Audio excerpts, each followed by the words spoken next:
The call crackled through Daniel Miller's encrypted Hazmat unit radio, a priority alert that shattered the late-morning calm of his downtown office. Chief Miller, Code 3, response requested.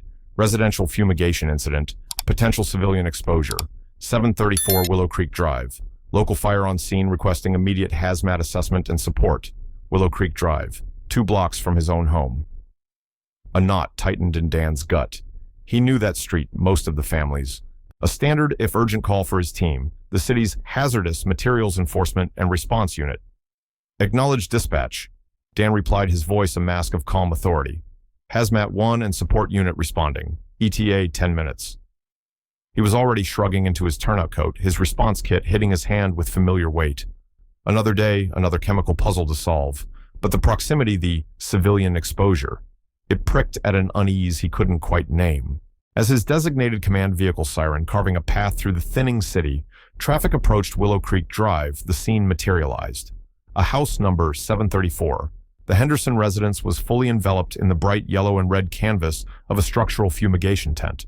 Stark warning signs plastered across its surface seemed to scream silently against the Hendersons' meticulously manicured lawn. Fire trucks were strategically positioned, but there was no visible smoke, no lick of flame.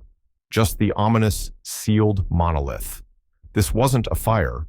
This was containment, or chillingly, a breach. Captain Thompson of Engine 12, a seasoned firefighter with lines of worry etched around his eyes, met him as he stepped out. Chief Miller, glad you're here. Got a frantic call from the pest control company supervisor. Standard tenting for termites this morning. Sulfuryl fluoride. Routine stuff, they said. About an hour ago, during a perimeter check, they found one of the primary exit seals deliberately clamped shut from the outside with an unauthorized locking bar. And get this, the emergency ripcord access slit was taped over heavily. They also thought they heard something inside. Dan's blood chilled. Sulfuryl fluoride, a silent killer, highly toxic, odorless, colorless. A deliberately sealed exit. Someone inside. Did they identify who might be in there? Captain. Dan asked, his mind already cycling through exposure protocols, rescue algorithms, decontamination sequences. Negative, Chief. The Hendersons are on an extended vacation in Europe. House should be completely empty. That's what's got us and them spooked. The pest control crew are adamant they cleared and sealed the house meticulously by the book. They're terrified someone re-entered and got trapped, or... Thompson hesitated, his gaze darkening. Or worse, was deliberately locked in. Deliberately locked in. The words echoed metallic and cold in Dan's ears. A sickening premonition began to churn in his stomach. His wife Sarah, 8 months pregnant with their first child, Lily had mentioned offhandedly that morning she might walk over to Mrs. Henderson's. She wanted to drop off a small potted gardenia they'd been nurturing, a welcome home gift for the elderly couple's return next week.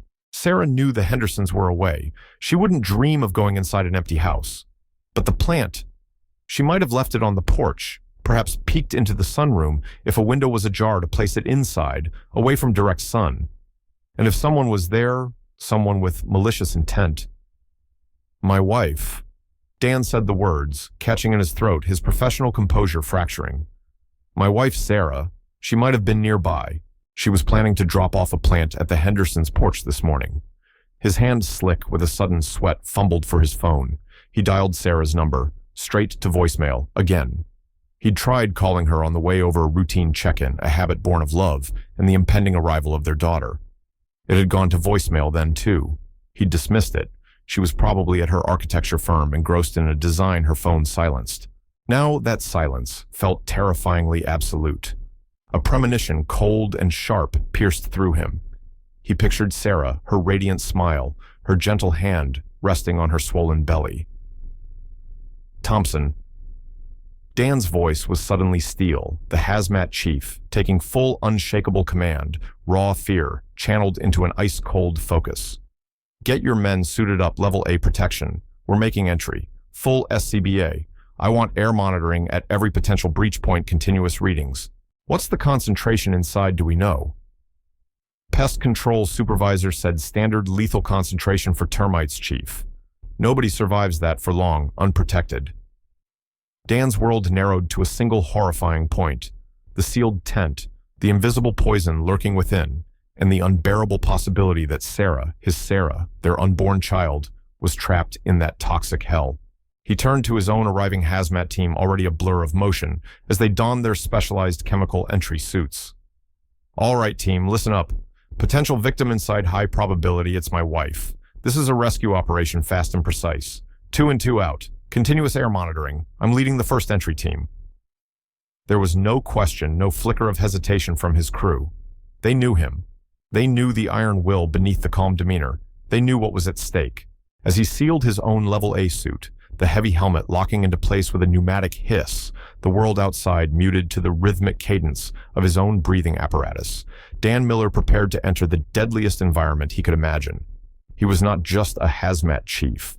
He was a husband, a father-to-be, fighting for the lives of his family against an unseen, insidious enemy, and against a growing, chilling suspicion about who could orchestrate such a monstrous act. A name, a face, began to form in the recesses of his mind, an unwelcome intrusion, Karen Albright. The Miller's life in the otherwise placid Willow Creek subdivision had been one of joyful anticipation, overshadowed only by the persistent, low-grade antagonism of Karen Albright, the self-appointed iron-fisted guardian of the Homeowners Association's voluminous and often arbitrarily enforced bylaws. Dan Miller, as chief of the city's hazmat enforcement unit, was accustomed to dangerous substances and volatile situations. His home life with Sarah, however, was his sanctuary, especially now with their daughter Lily, due in a matter of weeks. Sarah, an architect, whose gentle demeanor concealed a quiet, resilient strength, had been meticulously preparing their modest but comfortable home. The nursery was a soft, buttercup yellow, the crib assembled with love, tiny clothes and plush animals arranged with tender care. These preparations, these symbols of burgeoning life, had not gone unnoticed by Karen Albright. Karen, a woman whose perfectly coiffed silver hair and crisply ironed outfits mirrored her rigid control over the Willow Creek HOA, lived 2 doors down. Her own property was a sterile showpiece of manicured perfection, and she seemed to view any deviation from this unspoken standard as a personal affront.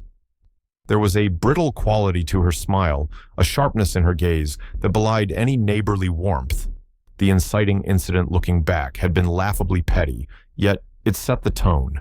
Sarah had wanted to install a small decorative white picket fence around their front garden patch for some new roses well within HOA guidelines for height and material. Karen, however, had found an obscure subclause about visual flow and thematic consistency of the streetscape. She'd hand-delivered a typed 3-page letter detailing her objections, her tone condescending. "We just want everything to remain harmonious, dear." Karen had purred to Sarah, her eyes lingering pointedly on Sarah's swollen belly. Changes can be so disruptive, can't they? Especially with new arrivals pending. The unspoken implication hung heavy in the air. Sarah, though irked, had tried conciliation. Dan, upon hearing of it, had been more direct, calmly but firmly citing the actual HOA guidelines to Karen at the next community meeting. This public correction, however minor, only seemed to ignite Karen's resentment. The fence went up, a small victory, but it branded the Millers as problematic in Karen's meticulously kept mental ledger. The harassment began subtly, then escalated. First, a formal complaint about excessive daytime noise, Dan assembling Lily's changing table. Dismissed, but the intent was clear. Then the baby shower. Sarah's sister had organized a small, joyful gathering in their backyard. Karen called the police, reporting an unauthorized large gathering and parking violations. The responding officers, palpably embarrassed, apologized for the unnecessary call-out. Sarah was shaken, humiliated. Karen had watched from her porch, a faint, knowing smirk on her lips. The next incident felt more personal, more sinister. Sarah had been lovingly tending her small organic vegetable garden, dreaming of making fresh purees for Lily. One morning, she found her tomato plants laden with ripening fruit, covered in a strange, oily sheen. Within days, they withered and died. Dan, his hazmat instincts kicking in discreetly, took a soil sample. The lab results run through his unit's resources showed traces of a potent, restricted-use herbicide, deliberate poisoning. No direct proof linked it to Karen, but the malice was undeniable, a targeted strike against their preparations for Lily. "She's trying to make us miserable, Dan." Sarah had whispered, tears in her eyes. It's like she can't stand to see us happy, to see us building a family. What kind of person does this?" Dan held her close, his own anger a cold, hard knot. He dealt with criminals, with dangerous sociopaths, but this creeping, insidious hostility from a woman wielding HOA bylaws like weapons felt uniquely poisonous. He installed security cameras. Karen promptly filed a complaint about them, infringing on neighborly privacy. Dismissed again. Her obsession was relentless. The true turning point, the revelation that shifted Dan's understanding of Karen's potential for genuine harm, came from Mrs. Henderson herself. Their elderly neighbor had briefly returned from her vacation a few weeks prior to pick up forgotten medication. Chatting with Sarah, she'd sighed, "That Karen, always been a difficult woman. You know, before she became HOA president here, she lived over in Oakhaven Estates. My cousin lives there," said Karen was forced to sell her house after some unpleasantness. A dispute with neighbors over their barking dog. The dog got sick very suddenly. They suspected poisoning but could never prove anything. Then came a flood of anonymous complaints to every authority imaginable about that family. They eventually moved just to escape her. Karen has a long memory for perceived slights and a very nasty way of teaching people lessons. Poisoning a dog. A pattern of vindictive harassment escalating to cruelty. This wasn't just petty tyranny. This was pathological. Dan's concern for Sarah intensified. He urged her to avoid Karen, to call him if Karen even approached her. He reviewed security footage daily. Karen made no overt moves, her hostility a simmering undercurrent. Until today. Until the fumigation tent offered a perfect, terrible opportunity. The thought that Karen might be involved, might have escalated from poisoned plants to this monstrous act, was a venomous seed taking root, even as he prepared to face the chemical poison. What if her earlier remark to Sarah, something about "some people just don't know how to control their future disturbances," wasn't just a veiled threat about a crying baby, but something far more sinister? Now, as Dan Miller, Hazmat chief, breached the sealed fumigation tent, the knowledge of Karen's past, her capacity for calculated cruelty fueled his desperate race. He wasn't just fighting an invisible chemical, he was fighting the tangible manifestation of a neighbor's festering hate. The interior of the fumigation tent was a disorienting alien landscape. Hazy, diffused yellow light filtered through the thick canvas, distorting the familiar layout of the Hendersons' living room. Furniture, shrouded in protective sheeting, loomed like ghostly mounds in the dimness. The air was utterly still, preternaturally silent, save for the rhythmic hiss and click of Dan's own breathing apparatus. Though sulfuryl fluoride was odorless at these concentrations, its presence felt like a palpable weight, a suffocating, invisible blanket. "Sarah," Dan's voice, amplified slightly by his internal comms, echoed eerily. "Sarah, can you hear me?" His beam cut through the gloom, searching.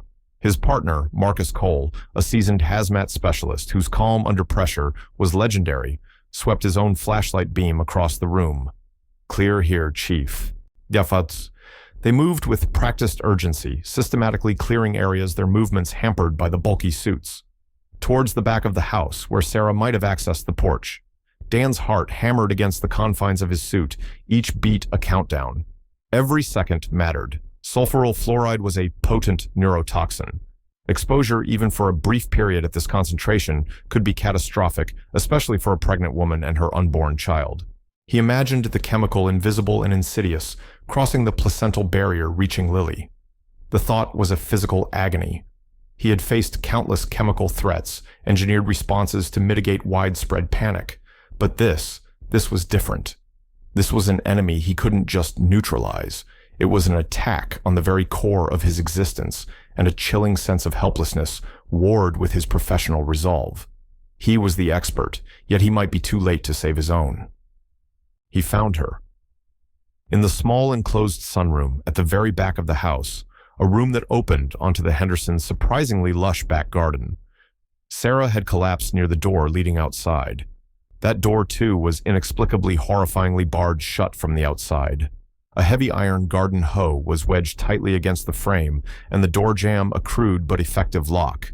She was unconscious, her face a frightening waxy pallor, her breathing alarmingly shallow, almost imperceptible.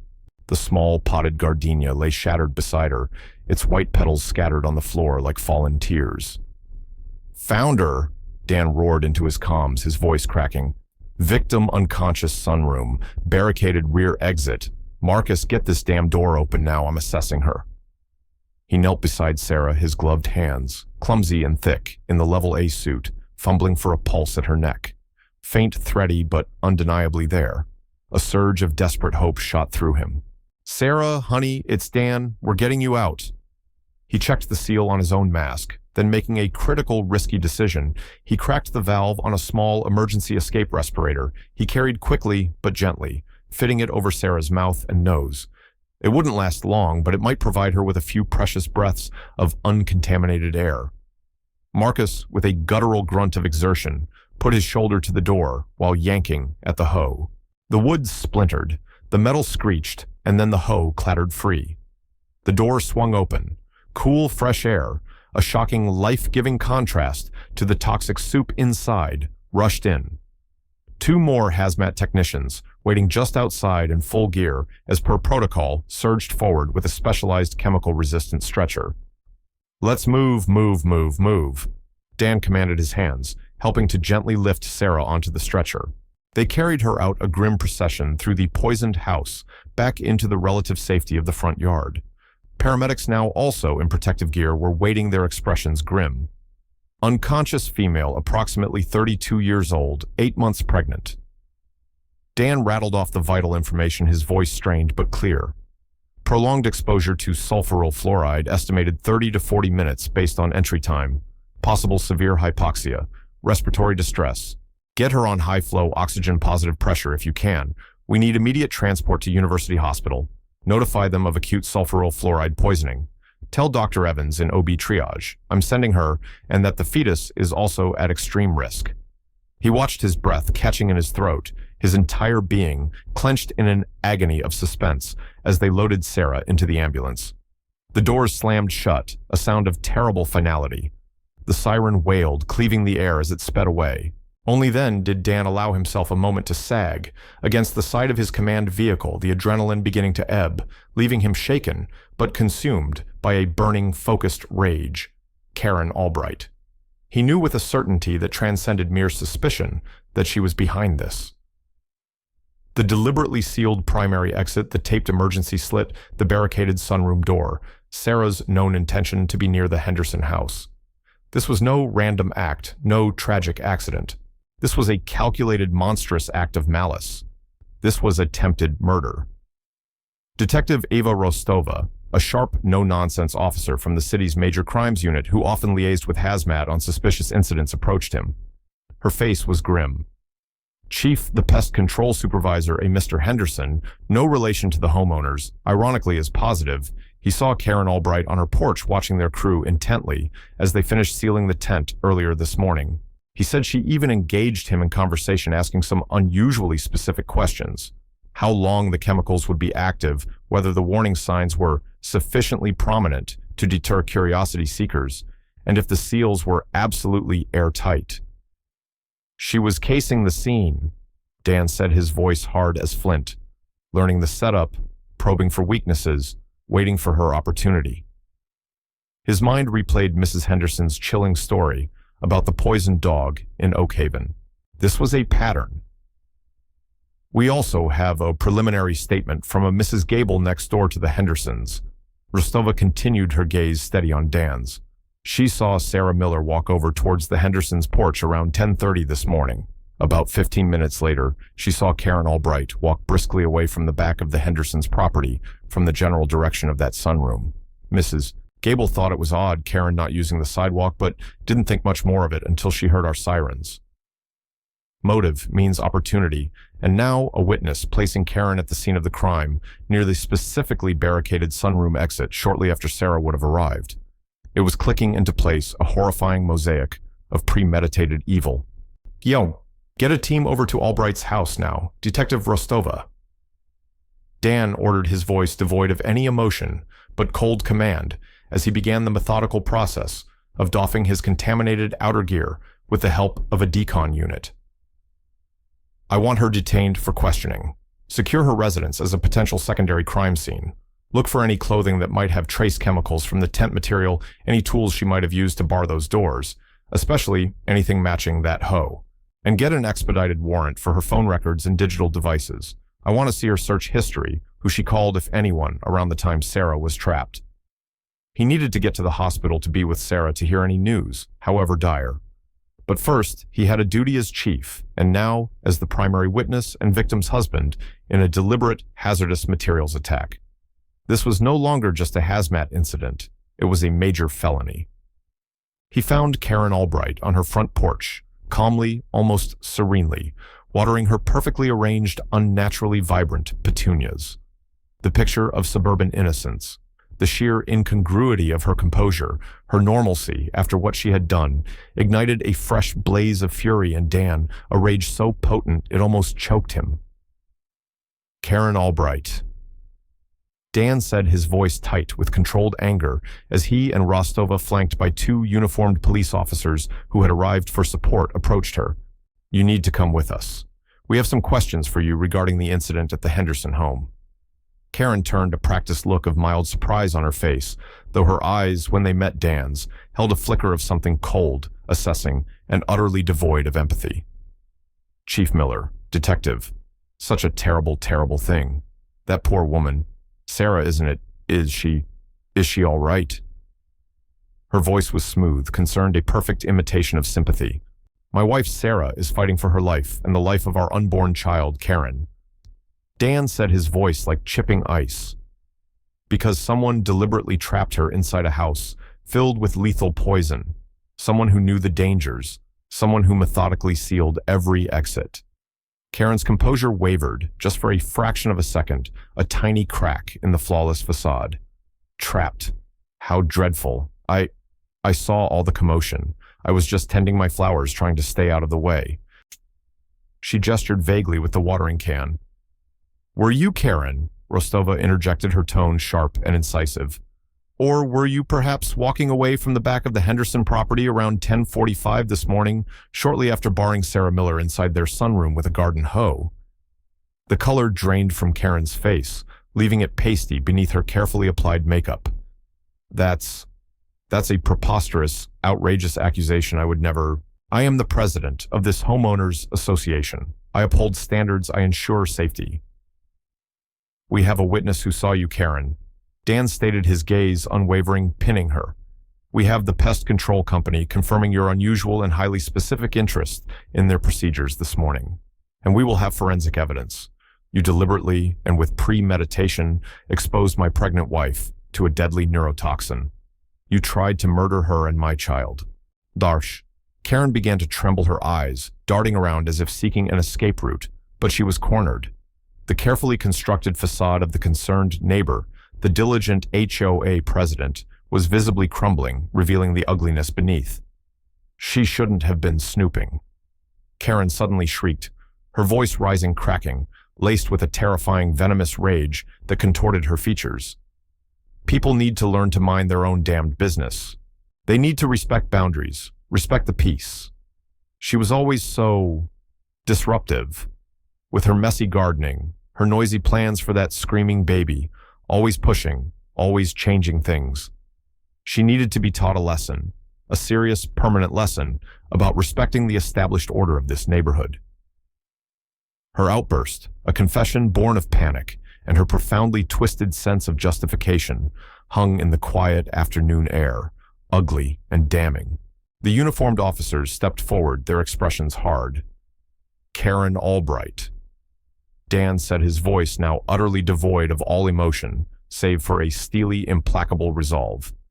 You are under arrest for attempted murder, aggravated assault with a deadly chemical agent, and reckless endangerment involving hazardous materials.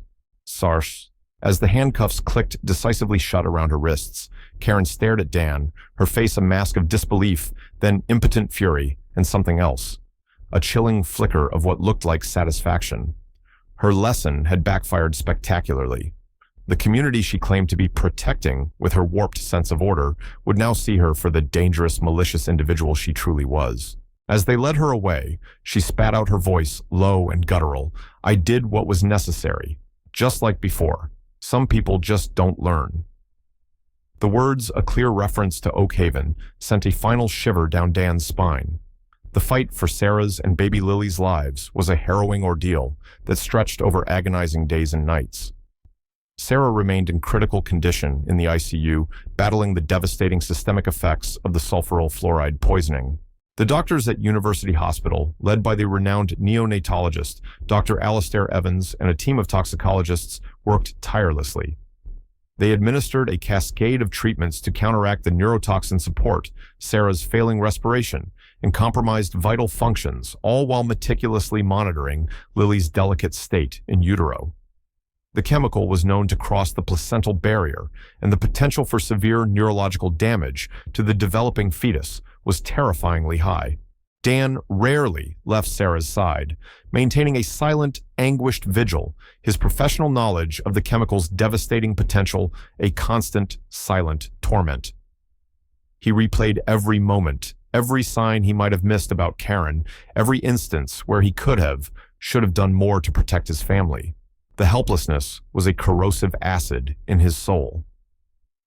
Meanwhile, the investigation against Karen Albright proceeded with swift, grim efficiency.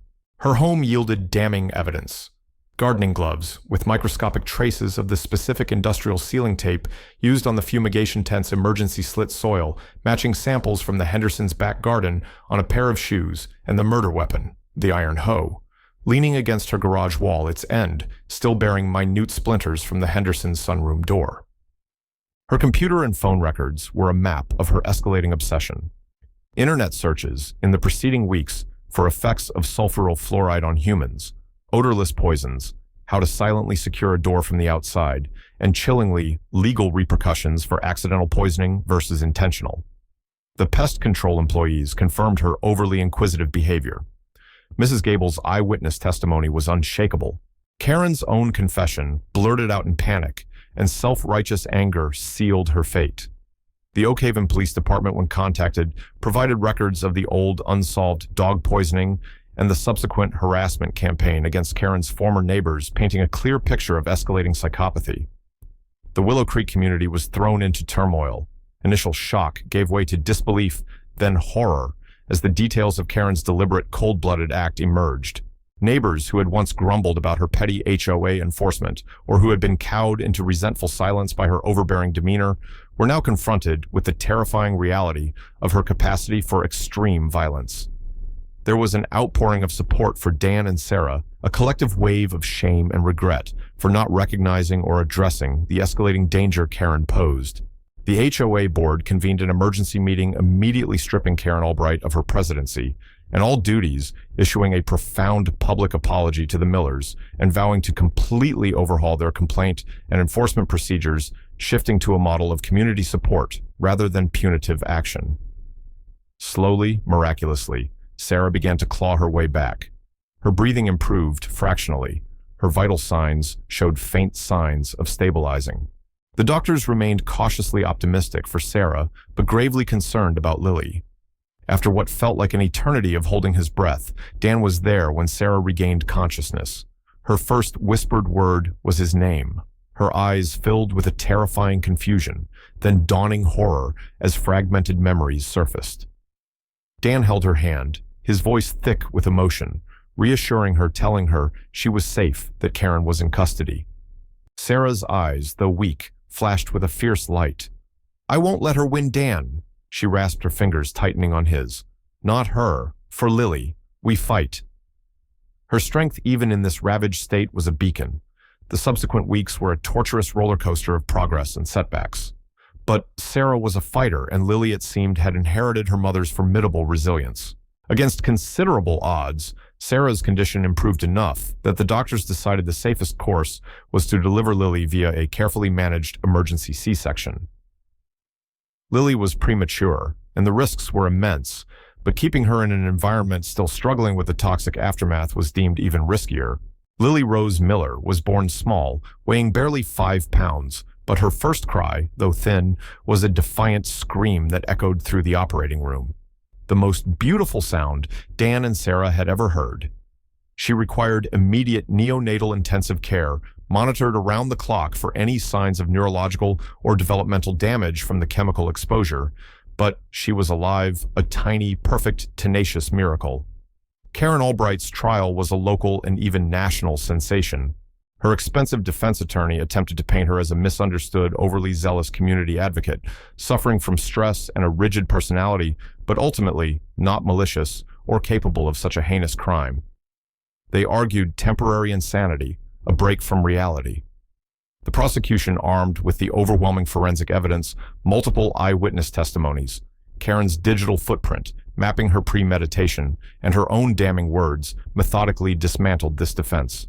They portrayed her as a calculating, narcissistic, and vindictive individual who had deliberately and cold-bloodedly attempted to murder a pregnant woman and her unborn child over perceived neighborhood slights and an obsessive pathological need for control exacerbated by a deep-seated, twisted resentment stemming from her own past losses, details of which including a possible stillbirth decades ago that was never officially documented, but rumored in her old neighborhood, began to surface.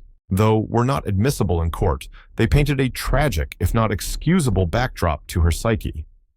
The jury, after only a few hours of deliberation, found her guilty on all counts: attempted murder in the first degree, aggravated assault with a chemical weapon, and reckless endangerment. The judge, visibly moved by the victim impact statements and citing the extreme premeditation, the vulnerability of the victims, and the horrific nature of the crime, sentenced Karen Albright to the maximum allowable prison term, life without the possibility of parole, ensuring she would pose no threat to any community ever again.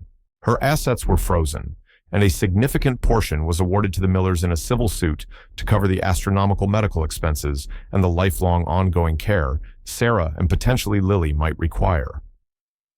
For Dan and Sarah, life gradually, painstakingly found a new rhythm. It was a rhythm forever changed, scarred by trauma, but not broken. They sold their house on Willow Creek Drive, the memories too painful, the association with Karen too corrosive. They moved to a quieter, more secluded home in a neighboring state nestled amongst trees, focusing on Lily's health and their own arduous healing. Sarah required extensive ongoing physical and psychological therapy for the lingering effects of the poisoning and the profound trauma, but her quiet strength, bolstered by Dan's unwavering love and support, saw her through the darkest days.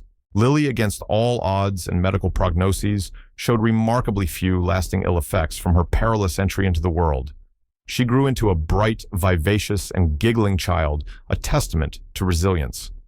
Dan Miller continued his vital work as Hazmat enforcement chief, his personal ordeal only deepening his commitment to public safety, his understanding of the hidden dangers that can lurk beneath the most ordinary placid surfaces of suburban life. He became a vocal advocate for stricter regulations on residential pesticide use and for greater community awareness programs about identifying and addressing escalating harassment and the potential for hazardous materials to be weaponized in domestic or neighborhood disputes. The fumigation tent on Willow Creek Drive was long gone, a distant memory for most. But for the Millers and for the chastened community, its shadow lingered as a stark reminder of the day unspeakable terror came to their quiet street. It was also a reminder of the courage of one man who, armed with his professional expertise, a husband's devotion, and a father's desperate love, had walked into a chemical inferno to save his family. The profound, suffocating silence Karen Albright had so pathologically craved was now her own, confined to the 4 concrete walls of a maximum security prison cell. Meanwhile, the Millers' new home far away was filled with the joyful, life-affirming, and beautifully disruptive sounds she had tried so cruelly and meticulously to extinguish forever: the easy laughter of a loving couple, the happy squeals of a thriving child, and the sweet, unbridled, perfectly imperfect cries of a healthy baby girl. Justice had been served not just by the courts, but by the indomitable resilience of the human spirit and the enduring, unshakable strength of family.